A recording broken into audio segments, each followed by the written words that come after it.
ఒక తాటికాయ తిండి గారెలా. Hi friends, welcome back to M vlogs. ఈ రోజు మన వీడియోలో ట్రెడిషనల్గా స్వీట్ రెసిపీ తాటి గారెలు టేస్టీగా ఎలా చేసుకోవాలో చూపించబోతున్నాం. మనకి వర్షాకాలం వచ్చిందంటే చాలా ఎక్కువగా తాటికాయలు దొరుకుతాయండి. ఈ తాటికాయలతో చాలా వెరైటీ రెసిపీస్ అనేది చేసుకోవచ్చు. అందులో భాగంగా ఈ రోజు తాటి గారెలు సింపుల్గా ఎలా చేసుకోవాలో ముందుగా చూసేద్దాం. ముందుగా మేము తీసుకున్న తాటిపండు లోపల 3 టెంకలు అనేవి ఉన్నాయి. ఆ టెంకల నుండి పీచు లేకుండా గుజ్జును తీసుకుని ఒక మిక్సింగ్ గిన్నెలో వేసుకోవాలి. ఈ తాటి గుజ్జులో స్వీట్కి సరిపడగా పంచదార వేసుకున్నాము మేమైతే. ఇంకా ఇందులో బెల్లం పొడి కూడా వేసుకోవచ్చు. ఈ బెల్లం పొడి లేక షుగర్ బాగా కరిగేంత వరకు బాగా మిక్స్ చేసుకోవాలి. ఇలా బాగా కలుపుకున్న తర్వాత స్వీట్ సరిగ్గా సరిపోయిందో లేదో టేస్ట్ చేసుకుని సరిపోకపోతే మళ్ళీ వేసుకోవాలి. తర్వాత 1 కప్పు బియ్య పిండి వేసుకుని బాగా కలుపుకోవాలండి. దీని ప్లేస్ లో కావాలంటే ఉప్మాలో కూడా వేసుకోవచ్చండి. అలాగే ఈ రవ్వ ఒకేసారి వేసుకోకుండా కొద్ది కొద్దిగా వేసుకుంటూ కలుపుకోవాలి. ఎందుకంటే మనం తీసుకున్న తాటిపండు గుజ్జు గట్టిగా ఉంటే ఈ రవ్వ అనేది తక్కువ పడుతుంది. అలాగే పలచగా ఉంటే రవ్వ అనేది ఎక్కువగా పడుతుంది. ఇలా పిండి మరీ గట్టిగా కాకుండా పలుచగా కాకుండా మీడియంలో కలుపుకోవాలి. గట్టిగా కలిపితే గారెలు గట్టిగా వస్తాయి. అలాగని పలుచగా కలిపితే ఈ గారెలు ఆయిల్ అనేది ఎక్కువగా పీల్చుకుంటుంది.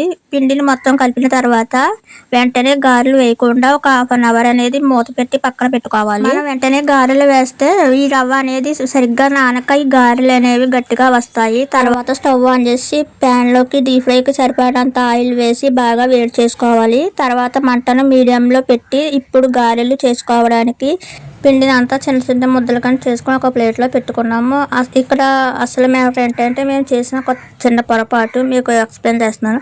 మేము ఫస్ట్ ఆయిల్ ప్యాకెట్ కవర్ ఉంటుంది కదా, కవర్ మీద చేద్దామని ట్రై చేసాము. బట్ ఆ కవర్ మీద అయితే గారె అనేది సరిగ్గా రాలేదు. పేస్ట్ కింద అయిపోయింది గారె మొత్తం కూడా. సో మీరు అలా చేయకుండా ఉండాలంటే మేము ఏం చేసామంటే ఇస్త్రాకు ముక్కలు అనేది తీసుకున్నాం. అరిటాకు ముక్క మీద అనేది గారె వేయడానికి మళ్ళీ స్టార్ట్ చేసాము. పిండి ముద్దను గారెగా వేసుకునేటప్పుడు ముందుగా అరిటాకుకి ఆయిల్ కానీ నీళ్ళని కానీ తడి చేసుకోవాలి. తర్వాత మనం ముందుగా ముద్దలు చేసుకు పెట్టుకున్న పిండి ముద్దను తీసుకుని దాన్ని గారెలుగా చేసుకోవాలి. ఇక్కడ గారె అనేది మరీ మందంగా కాకుండా మరీ పలుచగా కాకుండా మీడియంగా చేసుకోవాలి. ఎందుకంటే మనం మందంగా చేస్తే గారె అనేది సరిగ్గా ఉడకకపోవడం లోపల పిండి పిండిగా ఉండిపోతుంది. సో మీడియంలో చేసుకున్నాక దీన్ని ఆయిల్లో స్లోగా వేసుకోవాలి. ఈ గారెలు ఆయిల్లో వేసుకున్న వెంటనే దీన్ని కదపకుండా 1 లేక 2 నిమిషాల పాటు డీప్ ఫ్రై చేసుకున్నాక అవి బాగా వేగిన తర్వాత అప్పుడు గారెని స్లోగా అటు ఇటు తిరగవేస్తూ లైట్గా గోల్డెన్ కలర్లో వచ్చే వరకు ఉడకనివ్వాలి. అలాగా డీప్ ఫ్రై అయిన గారెను ఆయిల్ నుంచి సెపరేట్ చేసుకుంటూ స్లోగా ఇవన్నీ మరొక ప్లేట్లోకి తీసుకోవాలి. అంతే, సింపుల్గా కరకరలాడే టేస్టీగా మా అమ్మమ్మ చేతితో చేసిన తాటి గారెలు రెడీ. ఓకే ఫ్రెండ్స్, మీ ఇంట్లో తాటికాయ ఉంటే వెంటనే ఈ గారెలను వేసేసుకోండి. ఇంకా తాటి పండుతో ఇంకే రెసిపీస్ చేసుకోవచ్చో కూడా కామెంట్ సెక్షన్లో కామెంట్ చేయండి. ఆగండి, టేస్ట్ ఎలాగుందో చెప్పలేదు కదా. మేము ఫస్ట్ మా ఇంట్లో ఏ రెసిపీస్ చేసుకున్నా కొత్తగా మేము ఒక ప్లేట్లోకి తీసుకున్నవి దేవుడికి అనేది పెడతాం ముందుగా మేము తినకుండా. అలాగే తాటి గారెలు కూడా ఒక ప్లేట్లో తీసుకుని దేవుడికి పెట్టుకున్న తర్వాత మేము అందరం కూడా ఎవరికి పెట్టకుండా మొత్తం అన్నీ మేమైతే చేసాం.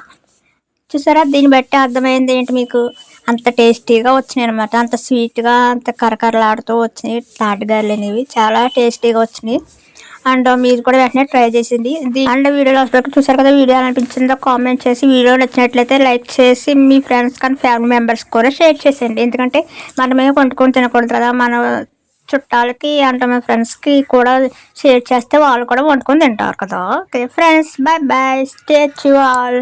ఆగండి, వెళ్తూ సబ్స్క్రైబ్ చేసుకోండి ఫ్రెండ్స్, ప్లీజ్.